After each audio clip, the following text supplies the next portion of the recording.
RC study zone YouTube channel पर मैं रामचंद्र चौहान आप सभी का स्वागत करता हूं।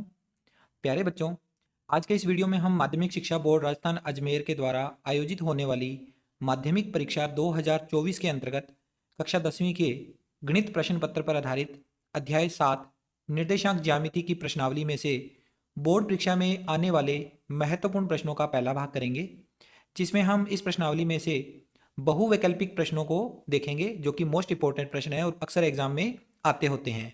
2024 की परीक्षा के लिए काफ़ी महत्वपूर्ण मैंने अलग अलग चैप्टर जो 7वें अध्याय से संबंधित है, इससे संबंधित अलग अलग प्रश्नावलियों में से छांट कर आपके लिए तैयार किए हैं। तो आप इन प्रश्नों को अच्छे से समझ लीजिएगा और बोर्ड के एग्जाम में काफ़ी हेल्प मिलेगी, और यहाँ से जो एक प्रश्न आएगा आपका, वह यहाँ से अच्छे ढंग से आप तैयार कर पाओगे। तो इस वीडियो को पूरा देखिएगा। वीडियो अच्छी लगे तो इसे लाइक और शेयर भी कर दीजिएगा। आइए स्टार्ट करते हैं। प्रश्न नंबर करने से पहले हम अध्याय 7 के बारे में जान लेते हैं कि अध्याय 7 निर्देशांक ज्यामिति 7 अंक भार है इसके, यानी कि बोर्ड की परीक्षा में कुल 7 अंकों के प्रश्न इस अध्याय में से आने वाले हैं। इस आधार पर देखा जाए तो अध्याय काफ़ी महत्वपूर्ण है ये। इसमें कुल 4 प्रकार के प्रश्न आएंगे: बहुवैकल्पिक प्रश्न, अति लघुत्रात्मक प्रश्न, लघुत्रात्मक प्रश्न और दीर्घ उत्तरात्मक प्रश्न। चारों ही प्रश्न एक एक आएंगे और एक एक अंक के। जैसे बहुवैकल्पिक प्रश्न है वो 1 अंक का एक प्रश्न है, अति लघुत्रात्मक टाइप का प्रश्न है 1 अंक का एक प्रश्न, लघुत्रात्मक टाइप के जो प्रश्न है वो 2 अंकों का एक प्रश्न है, और दीर्घ उत्तरात्मक प्रश्न 3 अंक का एक प्रश्न आएगा। यानी कुल 4 प्रश्न आएंगे और चारों के कुल मिलाकर 7 अंक हो जाएंगे। इस वीडियो में हम बात कर रहे हैं, ये जो हमारा पहला प्रकार है बहुवैकल्पिक प्रकार वाला, बहुवैकल्पिक प्रकार के प्रश्न, इस वाले पार्ट को हम इस वीडियो के माध्यम से अच्छे ढंग से सीखेंगे, और ये 1 नंबर आप इस वीडियो को देखने के बाद निश्चित रूप से प्राप्त कर पाओगे, इसलिए ध्यान से देखिएगा वीडियो। आइए स्टार्ट कर लेते हैं। प्रश्न नंबर 1 दिया है, बिंदु -6,3 की x अक्ष से दूरी है। 4 ऑप्शन: 3 मात्रक, 6 मात्रक, -3 मात्रक, -6 मात्रक। हमें ये जो बिंदु दिया हुआ है इसकी x अक्ष से दूरी बतानी है कि ये x अक्ष से कितनी दूरी पर ये बिंदु है। तो दूरी कभी माइनस में तो होती नहीं है बच्चों, तो ये माइनस वाले आंसर तो इसके आएंगे नहीं। अब समस्या यहाँ पर ये है कि इन दोनों में से कौन सा ऑप्शन आएगा, बस हमें ये बताना है। तो इसके लिए आपको एक कॉन्सेप्ट ध्यान में रखना है। कॉन्सेप्ट क्या है? एक्स अक्ष से अगर दूरी पूछी जाती है तो आपको y का निर्देशांक है उसका धनात्मक मान लेना है, क्योंकि दूरी माइनस में नहीं होती, इसलिए धनात्मक मान ही लेना होता है। और y अक्ष से दूरी पूछी जाए तो x निर्देशांक का धनात्मक मान लेना है। y अक्ष की दूरी तो है तो x निर्देशांक को देखना है, और x अक्ष से दूरी पूछी जाती है तो y के निर्देशांक को देखना है।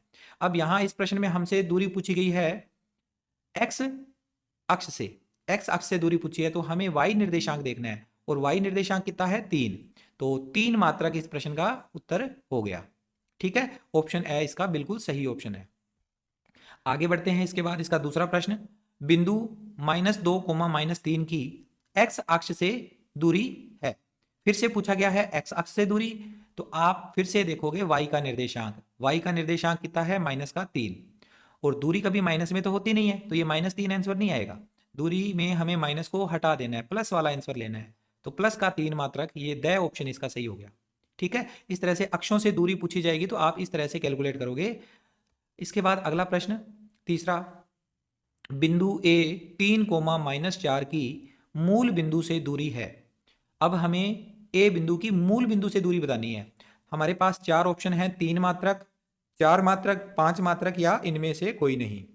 मूल बिंदु से दूरी हम कैलकुलेट कर सकते हैं। अगर हमें कोई बिंदु दिया हुआ है x, y, कोई भी बिंदु है, अगर ए बिंदु है, इस बिंदु की मूल बिंदु से अगर दूरी निकालनी हो तो सिंपल सा इसका फॉर्मूला है, हमें क्या करना होगा, x² + y² करना है और उसके ऊपर वर्गमूल का निशान लगा देना है। अब हमें जो बिंदु ए दिया हुआ है वो बिंदु है हमारे पास 3, -4।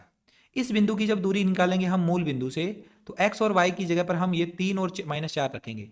3 का स्क्वायर प्लस -4 का स्क्वायर, सोल्व करेंगे इसे तो अंडर दी रूट 3 का स्क्वायर तो होता है 9, प्लस -4 का स्क्वायर खोलेंगे, -4 का गुणा -4 से करेंगे तो 16 आ जाएगा। 16 और 9 कितने होते हैं 25, अंडर रूट में 25 आ गया, और 25 का वर्गमूल होता है 5, यानी हमारा आंसर आ गया इसका 5 मात्रक। ठीक है, आंसर कितना आया 5 मात्रक। तो इसका ऑप्शन कौन से वाला सही हुआ, ऑप्शन नंबर स बिल्कुल करेक्ट आंसर हो गया। ठीक है, आगे चलते हैं। इसके बाद अगला प्रश्न, प्रश्न नंबर 4, बिंदु ए 2, 0 स्थित है। ये बिंदु कहाँ स्थित है? तो चार ऑप्शन है, एक्स अक्ष पर, वाई अक्ष पर, एक्स अक्ष व वाई अक्ष के मध्य, इनमें से कोई नहीं। चारों ऑप्शंस में आप देखो, पहले बिंदु के निर्देशांक किस तरह के हैं। बिंदु के निर्देशांक है 2,0। वाई का निर्देशांक इसमें क्या है? 0 है। वाई का निर्देशांक क्या है? इसमें 0 आ रहा है। अगर आप देखो अक्ष ऐसे होते हैं कुछ, यहां पर ये होता है एक्स अक्ष, ये एक्स डेस अक्ष, ये वाई अक्ष, ये वाई डेस अक्ष, ये मूल बिंदु है। अगर कोई भी बिंदु एक्स अक्ष के ऊपर आएगा, कहीं पर भी आ जाए, उस पर सदैव एक्स का तो कोई भी मान हो सकता है। एक्स का मान 0 से इधर जाएंगे तो 1 2 3 4 5 कुछ भी हो सकता है, इससे इधर आएंगे तो माइनस का 1 2 3 4 5 कुछ भी हो सकता है। लेकिन इस अक्ष के ऊपर y सदैव 0 रहेगा। अगर यहाँ कोई बिंदु है तो x का मान तो x रहेगा, लेकिन y का मान 0 रहेगा, क्योंकि हम इस अक्ष के ऊपर ही स्थित हैं। यहाँ इस लाइन का अगर यहाँ देखा जाए तो यहाँ 0 होता है। इस वाली लाइन का जो y अक्ष है ना, इसका यहाँ 0, 0 से ऊपर 1 2 3 4 5, 0 से नीचे माइनस 1 2 3, माइनस के 1 माइनस 2 माइनस 3। तो ये वाला पॉइंट हमारा x, 0 होगा x अक्ष के ऊपर, ठीक है। और अगर कोई बिंदु यहाँ y अक्ष के ऊपर है तो y अक्ष पर क्या होता है? x का मान 0 होता है और y का तो कोई भी मान हो सकता है। अब ये बिंदु है, इस बिंदु में देखो x का तो मान 2 है और y का मान 0 है। y 0 कब होता है? जब बिंदु x अक्ष के ऊपर स्थित हो। x अक्ष के ऊपर स्थित होने पर y का मान 0 होता है। तो यानी ये हमारा आंसर आ गया, ठीक। आगे बढ़ते हैं। इसके बाद अगला प्रश्न, प्रश्न नंबर 5। बिंदु A -3,4 की कोटि है। कोटि दो होती है, ये एक तो होता है भुज, दूसरा होता है कोटि। भुज किसे कहते हैं और कोटि किसे कहते हैं? भुज का मतलब होता है x निर्देशांक और कोटि का मतलब होता है y निर्देशांक। अब इस क्वेश्चन में आप देखो, हमसे कोटि पूछी है तो हम y निर्देशांक देखेंगे जो कि 4 लिखा हुआ है। तो कोटि कितनी हो जाएगी? कोटि हो जाएगी 4। ऑप्शन नंबर ब इसका हम टिक कर देंगे। अगर इसी प्रश्न में ये पूछा जाता कि भुज कितना है तो हम आंसर टिक करते -3, ठीक। अगला प्रश्न, प्रश्न नंबर 6। पूछा गया है हमसे कि बिंदु P -2,3 किस चतुर्थांश में स्थित है? प्रथम चतुर्थांश में, द्वितीय चतुर्थांश में, तृतीय चतुर्थांश में या चतुर्थ चतुर्थांश में? आपको पता होगा चतुर्थांश क्या होते हैं, नहीं पता है तो बता देता हूं। जब हम इस तरह से अक्ष खींचते हैं, एक्स अक्ष और वाई अक्ष, तो इसके 4 पार्ट हो जाते हैं। ये प्रथम चतुर्थांश होता है, ये द्वितीय चतुर्थांश होता है, ये तृतीय और ये चतुर्थ।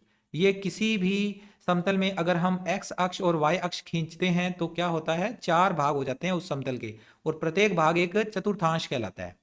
अब इस चतुर्थांश में आप देखो, हमें ये जो बिंदु दिया हुआ है, इस बिंदु में हमें ये पता लगाना है कि बिंदु कौन से चतुर्थांश में आएगा। इस भाग में आएगा या इसमें आएगा या इसमें आएगा या इसमें आएगा। उसके लिए आपको ये देखना होता है। देखो, अगर कोई भी बिंदु इस चतुर्थांश में होगा तो उसका x का मान यहां से कोई ना कोई मान होगा और y का मान इस लाइन पे होगा। ये मान भी प्लस होता है, ये मान भी प्लस होता है, यानी x का मान भी प्लस और y का मान भी प्लस, यानी कि दोनों निर्देशांक प्लस के होंगे। जबकि अगर हम देखें इस वाली साइड, सेकंड चतुर्थांश जो दूसरा चतुर्थांश है, इसमें x का मान तो माइनस का होगा, x का मान तो माइनस का, जबकि y का मान प्लस का होगा। तीसरा चतुर्थांश ये होता है, इसमें देखो ये वाला x का मान माइनस, y का मान भी माइनस, दोनों ही मान माइनस के होते हैं। और चौथे चतुर्थांश की बात करें तो x का मान प्लस, y का मान, ये y के मान होते हैं सारे, तो ये y का मान माइनस में, ठीक है।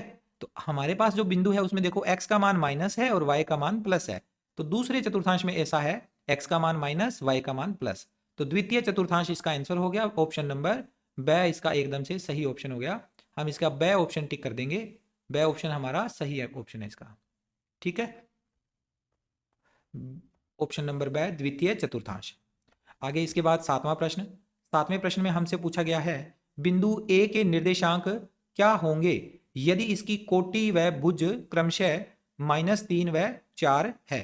कोटि और भुज हमें दिया हुआ है, कोटि दी हुई है और भुज दिया हुआ है। कोटि किसे कहते हैं? y निर्देशांक को। भुज किसे कहते हैं? x निर्देशांक को। आप देखो कोटि कितनी है, पहले कोटि लिखा है बाद में भुज लिखा हुआ है, तो कोटि का मान तो है -3 और भुज का मान है 4। जबकि जब हम कोई निर्देशांक लिखते हैं किसी भी बिंदु के तो उसमें x पहले लिखते हैं, y बाद में लिखते हैं। अब हमें उल्टा मान दिया हुआ है तो हम इसे सेट कर लेंगे। x का मान 4 है तो इस x की जगह 4 आ जाएगा और y की जगह -3 आएगा, यानी हमारा बिंदु आ गया 4, -3। ऑप्शन नंबर ब एकदम से सही ऑप्शन हो गया। इसके बाद 8वां प्रश्न। बिंदु दे रखे हैं हमें, बिंदुओं 4,2 पहला बिंदु ए तथा बी 0,4 को मिलाने वाले रेखाखंड का मध्य बिंदु P हो तो बिंदु P के निर्देशांक होंगे। मध्य बिंदु हमें P दिया हुआ है, किसका? हमें रेखाखंड एक दिया हुआ है, इस रेखाखंड का मध्य बिंदु हमें P दिया हुआ है, तो P बिंदु से पहले हम इसका A बिंदु हमें दिया हुआ है 4,2 और B बिंदु दिया हुआ है, बिंदु B के निर्देशांक है 0,4 और इसके बीचों बीच एक बिंदु है P, इसके निर्देशांक हमें नहीं दिए हुए, इसके निर्देशांक बताने हैं कि कौन से आएंगे। तो मध्य बिंदु का सूत्र क्या कहलाता है? मध्य बिंदु सूत्र है, उसके उपयोग से हम इसको ज्ञात कर सकते हैं। मध्य बिंदु अगर ज्ञात करने हो तो मध्य बिंदु ज्ञात करने का फॉर्मूला होता है x1 प्लस x2 बटा 2 कोमा y1 प्लस y2 बटा 2। ये वाला फॉर्मूला हम अप्लाई करेंगे इसमें। तो पहले तो देखो x1 यानी कि ये x1 है, ये y1 है, ये x2 है, ये y2 है। तो x1 4, x2 0, 4 प्लस 0 बटा 2 कोमा y1 है 2 और y2 है 4, 2 प्लस 4 बटा 2। तो हल करेंगे, 4 प्लस 0 4, 4 में 2 का भाग देंगे तो 2 आएगा, 2 प्लस 4 6, 6 में 2 का भाग देंगे 3 आएगा, यानी 2,3 हमारा आंसर आया। ऑप्शन ड को देखिए 2,3 लिखा हुआ है, ये हमारा सही उत्तर हो गया। आगे बढ़ते हैं 9वां प्रश्न। 9वें प्रश्न में पूछा गया है हमसे बिंदुओं A 2,-3 और B 3,-2 के बीच की दूरी होगी। इन दो बिंदुओं के बीच की दूरी हमने ज्ञात करनी है। अच्छा प्रश्न है ये, अक्सर इस तरह के प्रश्न आ जाते होते हैं। 4 ऑप्शन है, √10 मात्रक, √2 मात्रक, 2 √5 मात्रक और 5 √2 मात्रक। इस तरह के प्रश्न को सोल्व करने का तरीका क्या है? दूरी सूत्र, हम दूरी सूत्र का उपयोग करेंगे।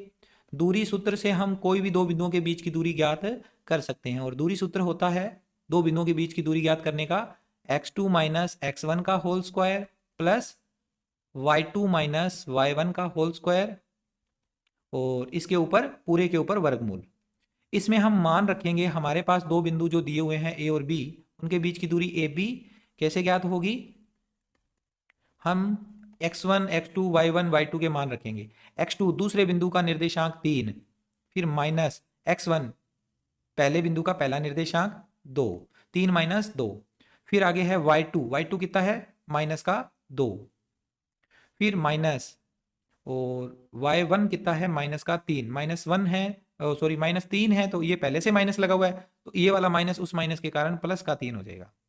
आगे हल कर लेंगे इसे, AB बराबर आ जाएगा अंडर रूट में 3 माइनस 2 होता है 1, 1 का वर्ग प्लस माइनस के 2 प्लस के 3, तो इनका घटाव होगा, एक संख्या माइनस की है दूसरी प्लस की है तो घटाव हो जाएगा, ये भी 1 बन जाएगा। तो हमारे पास AB का मान आया फाइनल में 1 का वर्ग 1 होता है और आगे वाले 1 का वर्ग भी 1, तो 1 + 1 होता है 2, अंडर रूट 2 आ गया।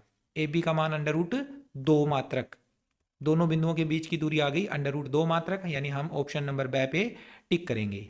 ठीक है, आगे चलते हैं। इसके बाद अगला प्रश्न, प्रश्न नंबर 10 हमसे पूछा गया है। इस प्रश्न में बिंदुओं A -4,3 और B 2,-1 को मिलाने वाले रेखाखंड के मध्य बिंदु के निर्देशांक होंगे। फिर से मध्य बिंदु वाला फॉर्मूला हमने अप्लाई करना है। दो बिंदु हमें दिए हुए हैं, दोनों बिंदुओं को हम एक डायग्राम बना के भी समझ सकते हैं। हमारे पास पहला बिंदु A है -4,3, दूसरा बिंदु है B 2,-1 और इसका मध्य बिंदु हमें अभी गिवन नहीं है, दिया हुआ नहीं है, हमें बताना है। तो यहीं से हम P बिंदु मान लेंगे x, y और मध्य बिंदु सूत्र इसमें अप्लाई करेंगे। मध्य बिंदु सूत्र पिछले ही क्वेश्चन में मैंने आपको बताया था, क्वेश्चन नंबर 8 में मध्य बिंदु सूत्र होता है दो बिंदुओं के मिलाने वाले रेखाखंड का मध्य बिंदु ज्ञात करने का सूत्र x1 + x2 बटा 2, y1 + y2 बटा 2। ये फॉर्मूला हम यहाँ पर अप्लाई करेंगे। x1 कितना है? -4 और प्लस का 2 बटा में 2 और इधर है प्लस का 3 y1 और माइनस का 1 y2। तो कैलकुलेट करेंगे इनको, -4 और प्लस के 2 -2 बटा 2 और 3 में से -1 करेंगे तो 2 बटा 2। इसे आगे हल करेंगे, हमारे पास इसकी वैल्यू आ जाएगी। हाँ, इसे हल करने पर 2 बटा 2 1 होता है तो माइनस का 1 आ जाएगा क्योंकि इस वाले माइनस के कारण, और आगे 2 बटा 2 1 माइनस का और प्लस का फिर 1, तो -1,1 ब ऑप्शन इसका सही हो गया। आगे चलते हैं। इसके बाद अगला 11वां प्रश्न। 11वें प्रश्न में हमसे पूछा गया है कुछ इसी तरह से ही, किसी वृत्त के व्यास के सिरों के निर्देशांक, अच्छा प्रश्न है ये, व्यास के सिरों के निर्देशांक क्रमशः ए बिंदु दिया हुआ है 1,4 और बी बिंदु दिया हुआ है -1,2 है। वृत्त के केंद्र के निर्देशांक होंगे। वृत्त के केंद्र के निर्देशांक पूछने हैं, बताने हैं हमने, और हमें एक वृत्त दिया हुआ है। अब इस वृत्त के हमें व्यास के सिरों के निर्देशांक दे दिए। मान लेते हैं इसका व्यास है और व्यास के ऊपर दो बिंदु हम ले लेते हैं, एक इस जगह पे बिंदु, दूसरा इस जगह पे बिंदु। इनके निर्देशांक हमें दे दिए। ये ए बिंदु मान लेते हैं पहला, जिसके निर्देशांक 1,4 है और बिंदु बी के निर्देशांक -1,2 है। और बीच में जो केंद्र बिंदु ओ है इसके निर्देशांक हमें नहीं दिए हुए, x, y होते हैं। तो व्यास का मध्य बिंदु हमेशा वृत्त का केंद्र होता है। केंद्र बिंदु जो होता है ना, वो व्यास का मध्य बिंदु होता है, ये आपको पता होगा, क्योंकि व्यास से ये वाली जो दूरी त्रिज्या कहलाती है और यहाँ से ये वाली दूरी भी त्रिज्या है, और त्रिज्या दोनों आपस में बराबर होगी किसी भी वृत्त की। केंद्र से जाने वाली परिधि की ओर जो रेखा जाती है वो त्रिज्या कहलाती है। तो मध्य बिंदु होने के कारण मध्य बिंदु का सूत्र लगाकर हम x और y का मान ज्ञात करेंगे। तो लिखेंगे यहाँ मध्य बिंदु सूत्र से, मध्य बिंदु सूत्र से, मध्य बिंदु सूत्र होता है x1 प्लस x2 बटा 2 कोमा y1 प्लस y2 बटा 2। ये हमारा मध्य बिंदु सूत्र है, इसको हम अप्लाई करेंगे इस क्वेश्चन के लिए। तो x1 1 है और माइनस का 1 है x2, तो 1 माइनस 1 बटा 2 कोमा 4 प्लस 2, 4 प्लस 2 बटा 2, 1 माइनस 1 0, 0 बटा 3, और 4 प्लस 2 6, 6 बटा 3, और ये आ जाएगा 6 बटा, सॉरी इनके बटा में 2 था, बटा में 2, बटा में 2, 0 बटा 2 0, 6 बटा 2 3, 0,3 आ गया। चारों ऑप्शन में से ब ऑप्शन लिखा हुआ है 0,3, तो हम इसको चेक कर देंगे, टिक लगा देंगे इसके ऊपर। आगे है इसके बाद 12वां प्रश्न। बिंदुओं a x1, y1 तथा b x2, y2 को मिलाने वाले रेखाखंड के मध्य बिंदु के निर्देशांक होंगे। मध्य बिंदु के निर्देशांक ज्ञात करने का फॉर्मूला ही हमें पता लगाना है इसमें। तो माइनस तो होता ही नहीं है बीच में, ये दोनों तो कैंसिल हो गए। इन दोनों में से देखो x1 प्लस x2 बटा 2, y1 प्लस y2 बटा 2, ये है फॉर्मूला। द ऑप्शन में देखो x1 प्लस y1 कर दिया, तो ये तो बिल्कुल भी नहीं हो सकता। सही आंसर इसका ये है, क्योंकि एक सूत्र है मध्य बिंदु का, इसी को ही हम टिक करना था हमें, हमने डायरेक्ट टिक कर दिया। इसके बाद आगे है 13वां प्रश्न। बिंदु 2,3 और -2,3 के बीच की दूरी है। इन दोनों बिंदुओं के बीच की दूरी बतानी है। हमें आंसर दे रखे हैं 3 मात्रक, 4 मात्रक, 5 मात्रक और 6 मात्रक। बड़ा आसान सा प्रश्न है। दूरी सूत्र का हम इसमें उपयोग करेंगे। दूरी सूत्र का उपयोग करके कैलकुलेट कर सकते हैं हम दो बिंदुओं के बीच की दूरी। दूरी सूत्र क्या कहता है कि अगर दो बिंदुओं के निर्देशांक हमें पता हो तो हम दोनों बिंदुओं के बीच की दूरी इस फॉर्मूले से ज्ञात कर सकते हैं, दूरी सूत्र वाले, x2 माइनस x1 का whole square plus y2 minus y1 का होल स्क्वायर। इस वाले फॉर्मूले को हम अप्लाई करेंगे। हमारे पास x2 और x1 के मान पता है हमें, x2 का मान -2 है, x1 का मान 2 है, तो -2 फिर माइनस ये वाला फॉर्मूले वाला, फिर x1 का मान 2, ऊपर वर्ग लग गया, फिर y2 का मान 3 है, फिर माइनस y1 का मान भी 3 है, तो 3 माइनस 3 का होल स्क्वायर, माइनस का 2 -4, और इसका हो जाएगा होल स्क्वायर, और 3 में से 3 घटा देंगे 0, 0 का भी होल स्क्वायर। इसके ऊपर अंडर रूट तो लगा हुआ ही है, तो सोल्व करेंगे। -4 का स्क्वायर 16, 16 प्लस 0 का वर्ग 0, और ये आ जाएगा 16 प्लस 0 16, 16 का अंडर रूट, 16 का अंडर रूट कितना होता है, 4 होता है। 4 मात्रक हमारा फाइनल आंसर आ गया। ऑप्शन ब ही हमारा इसका सही हो रहा है। ठीक है, आगे बढ़ते हैं। इसके बाद अगला प्रश्न महत्वपूर्ण 14वां। रेखाखंड AB पर स्थित बिंदु P के लिए 3AP बराबर 2AB हो तो बिंदु P रेखाखंड को किस अनुपात में विभाजित करता है। हमें रेखाखंड AB के ऊपर एक बिंदु लगाना है P, और उसके लिए ये कंडीशन सत्यापित है कि 3AP बराबर 2AB है। तो हमें बताना होगा कि जो P है वो किस अनुपात में रेखाखंड AB को विभाजित कर रहा है। तो पहले तो आप एक रेखाखंड खींच लीजिए। हम मान लेते हैं हमारा जो पहला बिंदु है वो इस जगह पे है, बिंदु A, और दूसरा जो सिरे वाला बिंदु है बिंदु B वो यहाँ है, और एक बिंदु हमने मान लिया बिंदु P वो इस तरफ है। ठीक, ये तो हम एक रेखाखंड के ऊपर आराम से लिख सकते हैं, इससे कोई दिक्कत वाली बात नहीं है। अब जो कथन हमें दिया हुआ है 3AP बराबर 2AB, इसका हमने उपयोग करना है। इसका उपयोग कैसे होगा, हमें अनुपात लगाना है कि AP और PB का क्या अनुपात है, यानी हमें AP बटा PB निकालना है, AP बटा PB। तो हम ज्ञात करेंगे 3AP बराबर 2। AB को हम लिख सकते हैं, ये पूरा AB है तो इसको हम लिख सकते हैं AP प्लस PB। क्या लिख सकते हैं? A से P AP, P से B PB। सोल्व करेंगे 3AP बराबर 2 का अंदर multiply 2AP plus 2PB। AP वाले मान AP की तरफ जाएंगे, 3AP माइनस 2AP बराबर 2PB। आगे हल करेंगे इसे, 3AP में से 2AP माइनस हो गया तो 1AP बच गया और बराबर में आ गया 2PB। अब AP के बटा में जाएगा PB, AP बटा PB। इस PB को यहां उठाकर ले आए तो यहां ओनली 2 बच गया और 2 के बटा में हम लगा देंगे 1। तो हमारा जो अनुपात आ गया AP अनुपात PB वो ज्ञात हो गया हमें 2:1। 2/1 का मतलब क्या हुआ? 2:1। ये हमारा आंसर है। ऑप्शन नंबर द पे टिक कर दीजिए, ऑप्शन द सही दिया हुआ है। आगे 15वां और अंतिम प्रश्न जो कि अवैध के लिए महत्वपूर्ण है वो भी नोट कर लेते हैं। 15वां प्रश्न है, बिंदुओं A 4,0 और B -2,8 के बीच की दूरी है। 4 ऑप्शन 10 मात्रक, √10 मात्रक, 2 √7 मात्रक और 2 √2 मात्रक। दूरी सूत्र का उपयोग करके ये सवाल आसानी से हो जाएगा। हम दूरी सूत्र का उपयोग कर लेंगे इसमें। दूरी सूत्र से दो बिंदुओं के बीच की दूरी ज्ञात करने का फॉर्मूला होता है अंडर के अंदर x2 माइनस x1 का whole square plus y2 minus y1 का होल स्क्वायर। ठीक है, ये फॉर्मूला अप्लाई कर लेंगे यहाँ पर और ज़्यादा हमें इसमें दिक्कत नहीं आएगी।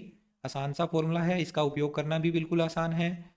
अगर आपको इस तरह के क्वेश्चन समझ में आ रहे हैं तो अच्छी बात है, आप वीडियो को लाइक करके कमेंट करके मुझे बता सकते हैं। फिर भी अगर कोई डाउट है तो उससे रिलेटेड आप कमेंट कर सकते हैं। स्क्रीन पर दिखाई दे रहे मोबाइल नंबर पे आप मुझे मैसेज भी कर सकते हैं।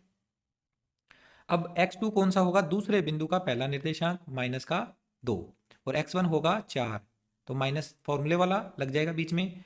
फिर आएगा y2 है माइनस का 8 और y1 है 0।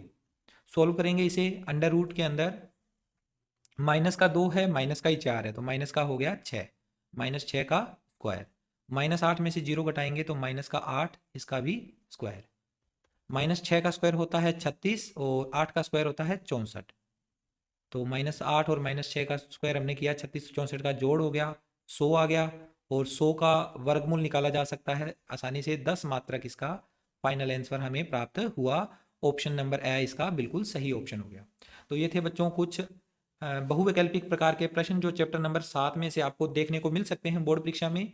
आप इन प्रश्नों का अच्छे से अभ्यास कर चुके होंगे। इनसे रिलेटेड कुछ और प्रश्न भी आप अपनी तरफ से बनाकर उन्हें सोल्व कर सकते हैं।